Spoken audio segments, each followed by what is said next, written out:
আজকে একটা কথা বলে যায়, কে বেঁচে থাকবো আর কে মারা যাব কেউ জানি না।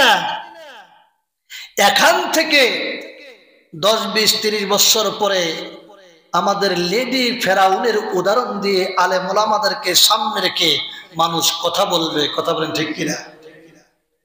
লেডি ফেরাউন এই হাসিনার উদাহরণ দিয়ে এই জাতির শ্রেষ্ঠ সন্তান উলামায়ে কেরামদেরকে সামনে এনে পয়গম্বর আলাইহিস সালাতু ওয়াস সালাম, ইব্রাহিম আলাইহিস সালাম, মূসা আলাইহিস সালাম, আপনার আমার কলিজার টুকরা নবী রাহমাতাল লিল আলামিন এবং আবু জাহেলকে সামনে নিয়ে আমরা যেভাবে উদাহরণ দেই, ঠিক সময়ের ব্যবধানে আমার এই বাংলার জমিনের যুগশ্রেষ্ঠ মুফাসসির আল্লামা সাঈদীকে নিয়ে উদাহরণ দেবে, আর পাশাপাশি নব্য ফেরাউন এই হাসিনাকেও তারা দাঁড় করাবে। কথা বলেন ঠিক কিনা? আল্লাহ যে বিচার করেন, কেমন বিচার করেন? পরকালের বিচার কি করবেন আল্লাহ সেটা পরের হিসাব। দুনিয়াতে বিচার দেখাই দিয়েছেন, বলি সুবহানাল্লাহ। বিচারপতি মানে গর্ব করে, অহংকার করে, দাম্ভিকতা দেখাইয়া বলছিল আমি সাঈদীর রায় দিয়েছি, সাঈদীর বিচার করেছি। আমরা বললাম এমন একজন আলেম, শতাব্দীর শ্রেষ্ঠ একজন মুফাসসিরকে তুমি মিথ্যা তহমত দিয়ে ফাঁসির রায় দিয়েছ, আল্লাহ এটার বিচার করবে। আমরা দোয়া করেছিলাম আল্লাহ এর একটা নমুনা আমাদেরকে দেখাইও। বলেন দেখি এর নমুনা আমরা পাইছি কি পাই নাই?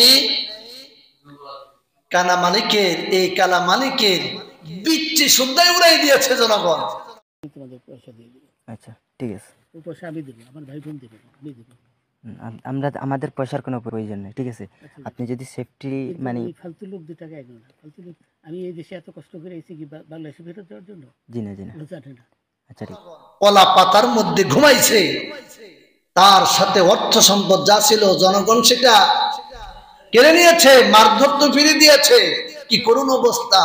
তার একজন দোসর ব্যারিস্টার সুমন এই তথা কথিত ট্রাইব্যুনালে যুদ্ধ অপরাধীর নামে যে ট্রাইব্যুনাল পরিচালনা করেছিল তার মধ্যে একজন অন্যতম গডফাদার ছিল এই ব্যারিস্টার সুমন। গতকালকে যখন আদালতে হাজির করলো, দেখলাম ভিডিও ফুটেজ দেখে আনন্দে আত্মহারা হয়ে গেলাম। আল্লাহ যে বলেন বান্দা আমি ছাড় দেই কিন্তু ছেড়ে দেই। ব্যারিস্টার সুমন কাঁদতেছে, ব্যারিস্টার সুমন কাঁদতেছে। জি ভাই, আমি জেলে থাকলেও দুঃখ নেই, ভালো থাকলে আমি খুশি, করার চেষ্টা করছি। জি ভাই, জি ভাই,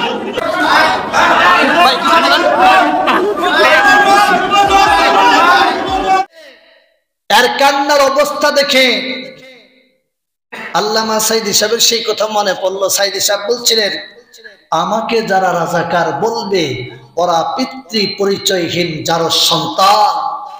দেখলাম ব্যারিস্টার সুমন তার নির্বাচনী এলাকায় এক জায়গায় বক্তব্য দিতে গিয়ে বলছে যে আমার বিপক্ষে যারা ওরা আমাকে যারো সন্তান বলে আখ্যা দিয়েছে।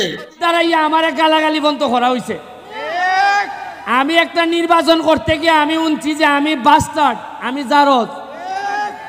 আমি শুনছি যে আমার জন্মের মধ্যে অভিশাপ আছে। আমি কি যারো সন্তান? বক্তব্য দিতে গিয়ে কান্নাকাটি করছে যে আজকে জনগণ আমাকে যারো সন্তান উপাধি দিচ্ছে। ভাইয়েরা আমার, আলেমদের কথা বিফলে যায়, কারণ আলেমরা কথা বলে কি থেকে? বলেন বলেন বলেন কি থেকে? কোরআন থেকে।